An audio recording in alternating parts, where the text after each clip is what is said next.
what's going on in your house. Why? Because you were not smart.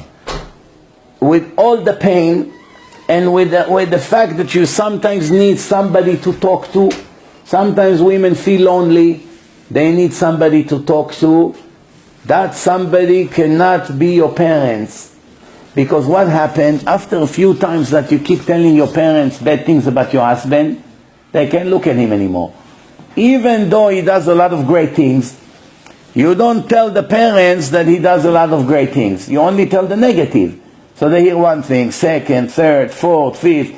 After a year, they already heard 7 or 10 times that he's bad. He didn't come home. He went. He told me he's coming back tomorrow. He stayed another 2 days. He disrespects me. He doesn't help me. He doesn't care about this. He doesn't care. So the parents only hear negative. In their mind, what a son-in-law, we have such a monster. They don't see that he helps, that he gives her money, that he buys her gifts, that sometimes he apologizes after. They don't see that part.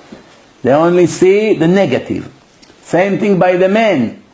If he comes to his father and say, Abba, this is not the wife I expected. She does nothing. I come home, no hot meal. Can you believe it? I come home from work, no, what? Something takeout she bought. No food on the table. The father, what?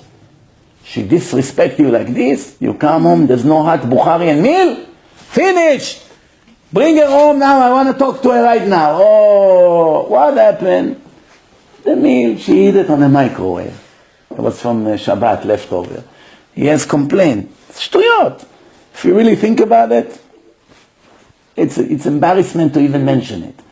But you'll be surprised. You know how many times guys came to me and say, I don't want to stay with her. Why? Do you know how many times I came home, there was no meal ready? So I said, that's the reason you're going to leave your wife. Then when you speak to the wife, when you hear her side of the story, she said, well, you tell me if I can prepare a meal. I get the kids dressed in the morning, I put them by the bus, I run to work, I come from work at 5 o'clock, I had things to do, he showed up at 7, not all the time I have time to make meal. Not every day is Shabbat. So when I told the guy, you know, when I come after my lecture at home, you don't expect me to wake up my wife at 1 a.m. to make me something to eat, no? So what do? I take those pretzels from the bag, and I eat them with a little hummus or cheese, and that's it, pickle or a few olives, finished. 1-2 minutes, eat a little bit, I'm not hungry, and I go to drink something, water, whatever. That's like the dinner sometime. Really? You don't care? Not really. You came to the world to eat? You eat to live, not live to eat. That's another problem. Everyone wants to eat non-stop, from one dinner to another meal, to another restaurant, to another. This culture is not the Jewish culture. In the right Jewish culture, you eat very little to survive. You don't eat for the purpose of eating.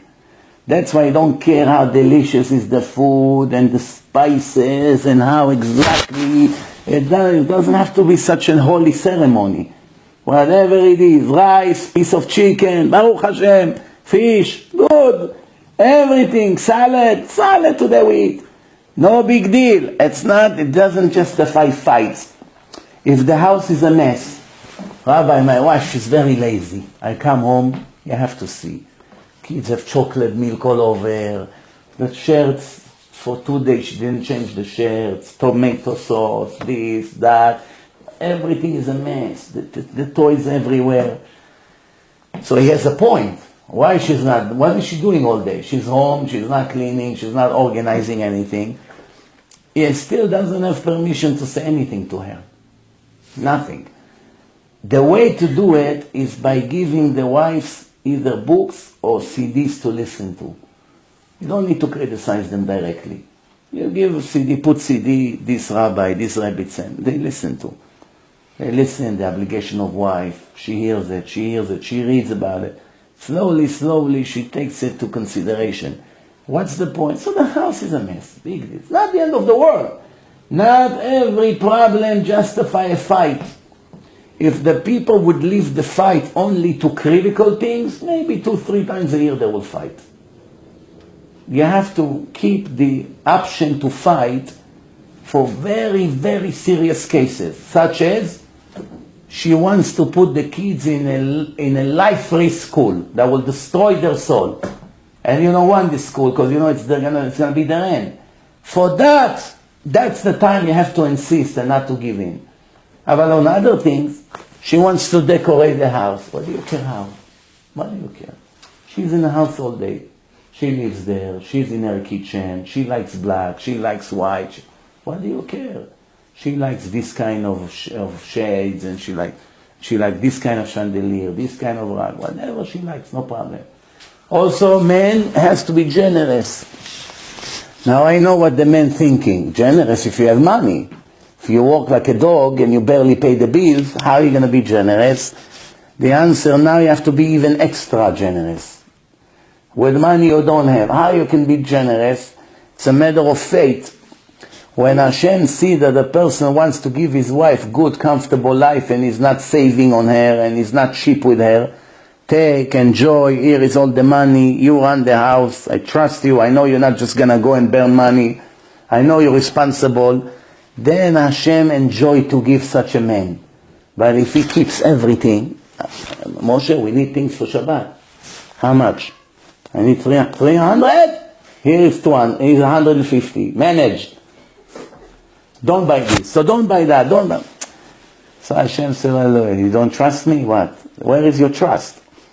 For the sake of peace in the family, Hashem will give you whatever you need. Just do the right step.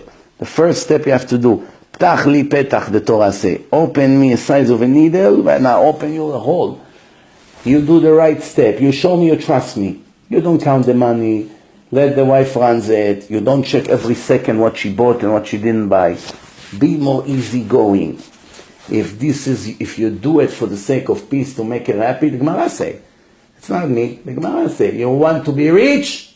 Make sure your wife is happy. Better than business school. You go to business school 6 years to invest, to do business. It won't help you like if you make your wife happy. You want to be a chauvinist? You run the world. She's a maid. She only here to serve me and the kids. And she's going to be upset all her life.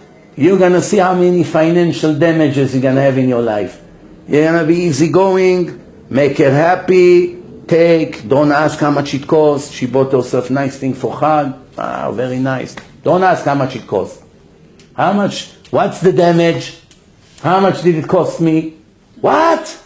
Return it. What, you crazy? You cannot afford it.